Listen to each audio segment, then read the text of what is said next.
Bienvenue pour vivre cette séquence des paroles de la vie éternelle avec Marc Joseph. Nous sommes aujourd'hui le 9 juin, le 9 juin 2024. Et c'est encore un jour de grâce et de bénédiction que nous avons à vivre avec la présence de Jésus-Christ dans nos vies. C'est pour ça que je me fais toujours le grand plaisir de venir lire avec toi les paroles de la vie éternelle, les paroles de Jésus-Christ, cette parole qui apporte à l'humanité l'espérance de l'éternité. Et quelles que soient les circonstances que tu as à vivre, quels que soient les événements qui sont opposés à toi, n'oublie pas que le Seigneur Jésus est avec toi, car selon sa promesse, il te dit, je suis avec toi tous les jours jusqu'à la fin du monde. Bien entendu, nous sommes dans un monde tourmenté, dans un monde en guerre, dans un monde où la guerre est déjà entre les nations, mais il y a la guerre aussi à l'intérieur du pays, entre les quartiers. Il y a la guerre dans les familles, entre les personnes. Quelquefois au sein d'une même famille, à l'intérieur d'une même maison, c'est la guerre qui est installée. Mais Jésus-Christ, lui, vient dans le monde pour nous apporter la paix. Il dit bien que je te donne ma paix, je te donne la paix. Et il explique même que ça, la paix qu'il donne, c'est pas comme celle qu'on donne dans le monde. Aujourd'hui, tu vas travailler ou tu vas rencontrer des gens, même si tu as raison, tu vas trouver des gens qui s'opposent à toi. Même si tu n'as rien fait de mal, tu trouveras des gens pour t'accuser. Tu vois des gens pour t'accuser, pour t'injurier.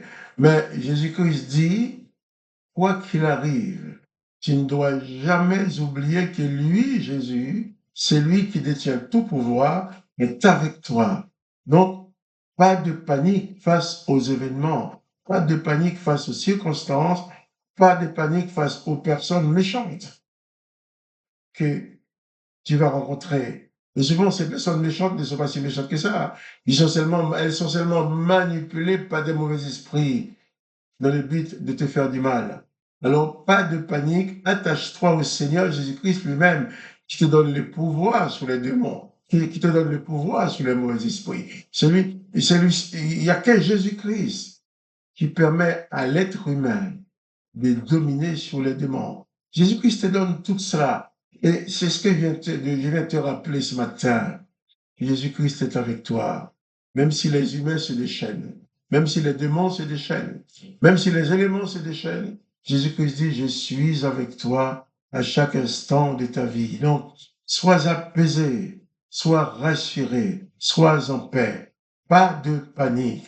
Ne te laisse pas emporter par la peur, par la déprime. Car Jésus-Christ est avec toi. Car souvent, quand tu oublies cette présence de Jésus-Christ dans ta vie, tu risques de faire n'importe quoi. Tu risques de te plonger dans la peur, dans la terreur.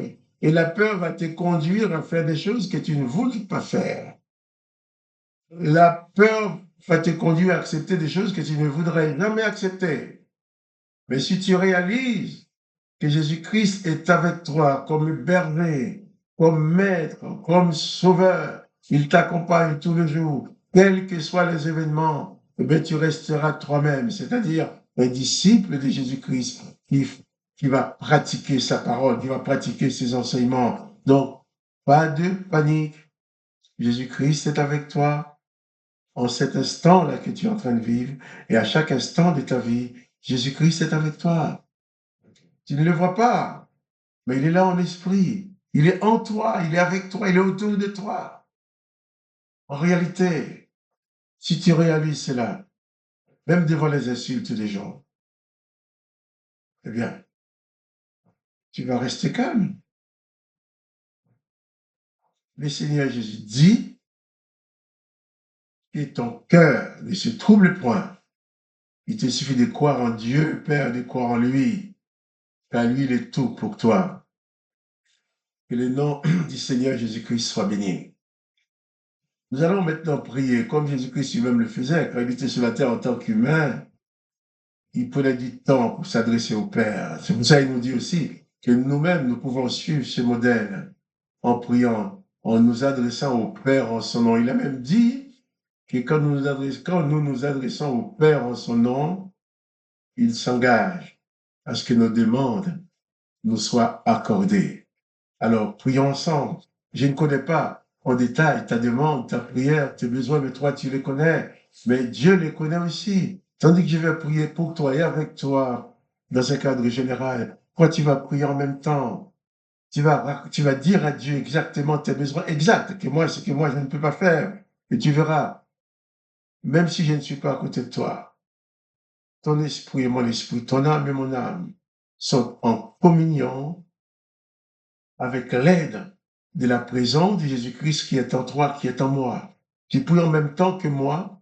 Nous sommes dans une communion. Et tu adresses ta prière à Dieu, et Jésus a dit quand deux ou trois s'accordent pour demander quelque chose, eh bien, Dieu le Père lui donne la réponse. Eh bien, accordons-nous maintenant pour demander la bénédiction de Dieu sur ta vie. Accordons-nous pour demander la paix de Dieu, pour demander la grâce de Dieu dans ta vie. Alors, prions maintenant. Père, je viens te prier avec mon frère, avec ma sœur, avec cet homme, avec cette femme qui regarde, qui écoute cette vidéo et qui prie en même temps que moi. Je te demande d'exaucer sa prière. Je me joins à elle, je me joins à lui pour te demander dans le nom de Jésus de lui apporter réponse à sa prière, de l'aider à sortir de ses épreuves, l'aider à se sortir de ses persécutions. Tu vois, toutes ces circonstances qui se dressent contre lui, qui se dressent contre elle. Alors, dans le nom de Jésus-Christ, je t'en supplie, interviens par ta grâce, selon ta grande bonté. Interviens dans sa vie, non en tant que juge pour lui reprocher quoi que ce soit, mais en tant que sauveur, pour lui accorder le pardon de ses fautes, pour lui accorder l'exaucement de sa prière, pour lui accorder la guérison de son corps, pour lui apporter ta paix dans sa vie, dans son âme, dans son être entier.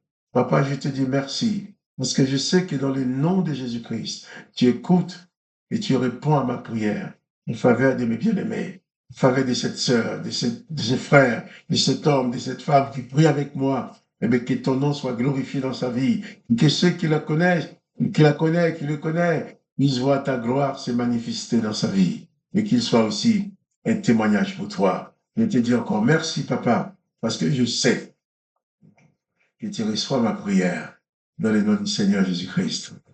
Amen. Amen. C'est important de te rappeler toujours que Jésus-Christ est avec toi. Pas plus tard que toute l'heure. Il y a quelqu'un qui m'a insulté. Quand il a fini de bien m'insulter, il m'a dit, le bon Dieu va te punir. J'ai dit, écoute, moi je prie que le bon Dieu t'accorde beaucoup de bénédictions. Je prie que Dieu te bénisse dans ta dimension de ta vie. Il a dit, oui, mais moi je dois être béni, mais pas toi. Jésus-Christ nous dit qu'il faut bénir ceux qui nous maudissent. Il faut faire du bien à ceux qui nous font du mal. Alors, réalise que Jésus-Christ est avec toi et tu n'oublieras jamais de mettre en pratique sa parole. Sa parole est la vérité. Sa parole est vivante. Sa parole est créatrice. La parole de Jésus-Christ va créer dans ta vie des choses qui n'existent pas. La parole de Jésus-Christ va appeler à l'existence dans ta vie des choses qui n'existaient pas avant. Parce que Dieu veut te bénir. Dieu veut te bénir. Il y a telles choses peut-être auxquelles tu n'as jamais pensé, tu n'as jamais osé penser. Peut-être dans ta tête, tu dis, ce serait trop beau pour moi. Ces choses-là, Dieu peut le faire dans ta vie. Dieu va le faire dans ta vie.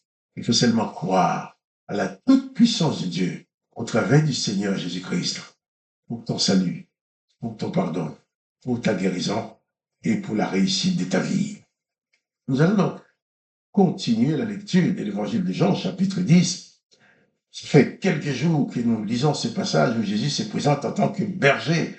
Il dit même, mes brebis entendent ma voix, je les connais et elles me suivent, je leur donne la vie éternelle et elles ne périront jamais. Personne ne les ravira de ma main. Jésus nous apporte la garantie qu'en tant que berger, personne ne peut lui voler ses brebis. Personne ne peut venir t'arracher de la main de Jésus parce qu'il veut te garder. Parce que tu es important pour lui. Il veut que tu sois sauvé, qu'il te donne la vie éternelle. Et tu ne périras jamais.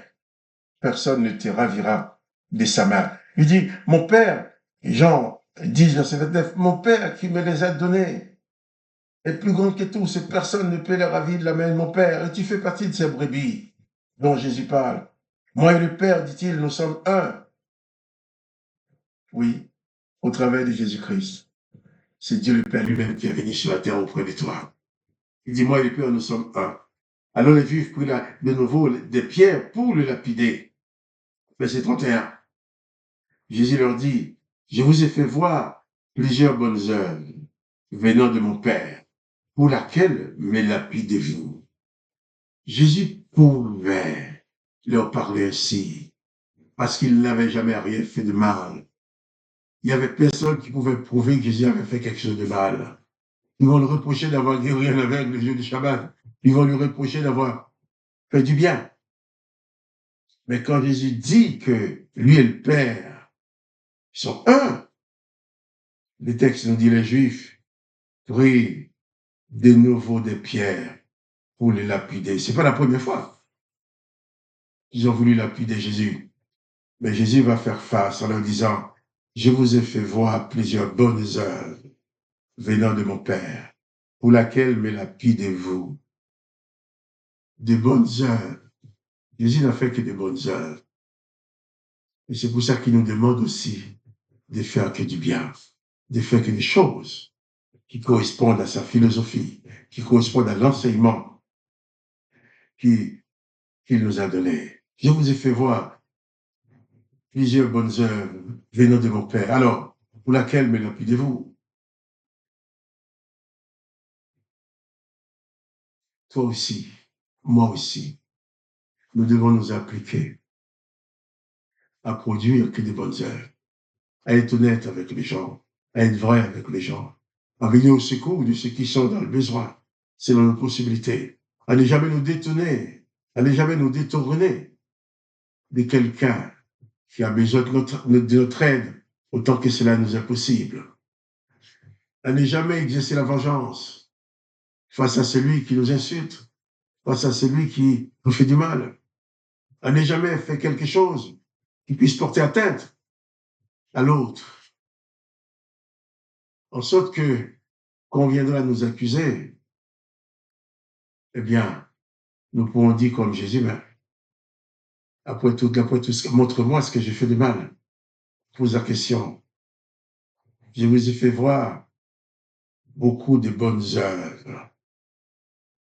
Je vous ai fait voir plusieurs bonnes œuvres venant de mon Père, pour laquelle me lapidez-vous.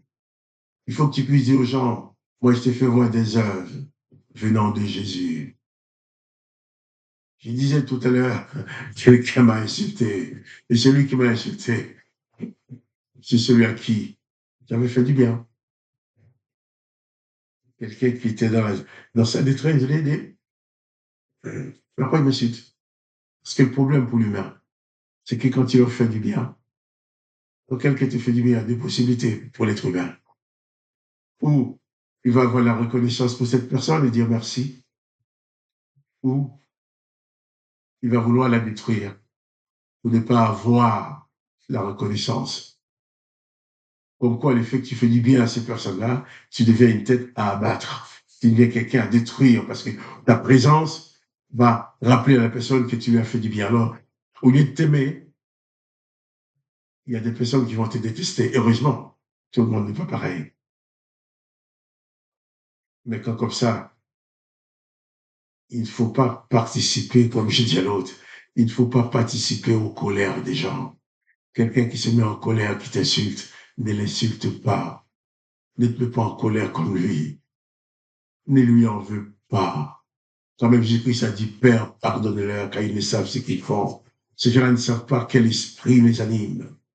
Toi, l'esprit de Jésus-Christ qui est en toi va se trouver face à d'autres esprits qui sont en ces personnes-là, qui vont vouloir te faire du mal.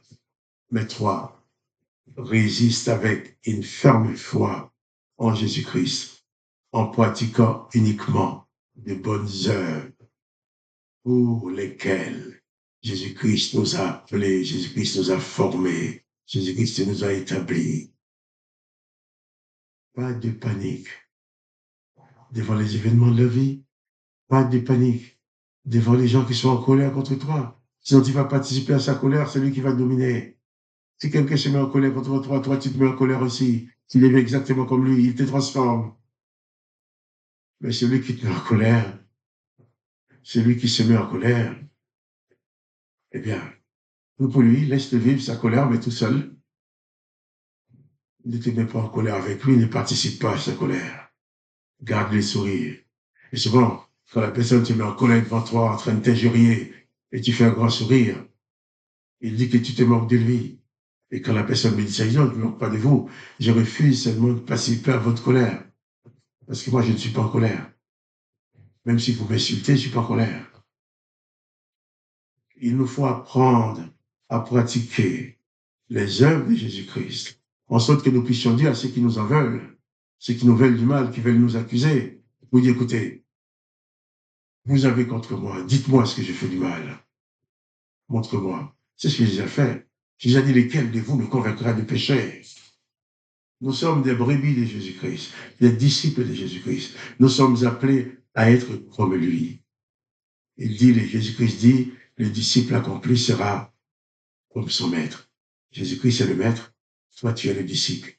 Sois comme Jésus-Christ dans toutes les dimensions de ta vie et pas de panique. Parce que le maître t'accompagne, il t'accompagnera toujours. Que le nom de Dieu le Père soit glorifié, que le nom du Fils soit glorifié, que toi tu sois richement béni et que tu puisses avoir suffisamment de force et de puissance en toi pour ne pas te laisser entraîner dans les mauvaises œuvres. Alors, moi, Marc-Joseph, je te dis à demain pour les paroles de la vie éternelle. Et n'oublie pas, si tu aimes cette vidéo, partage-la. Partage-la avec les connaissances. Ça leur fera du bien. Alors, à demain. Sois béni.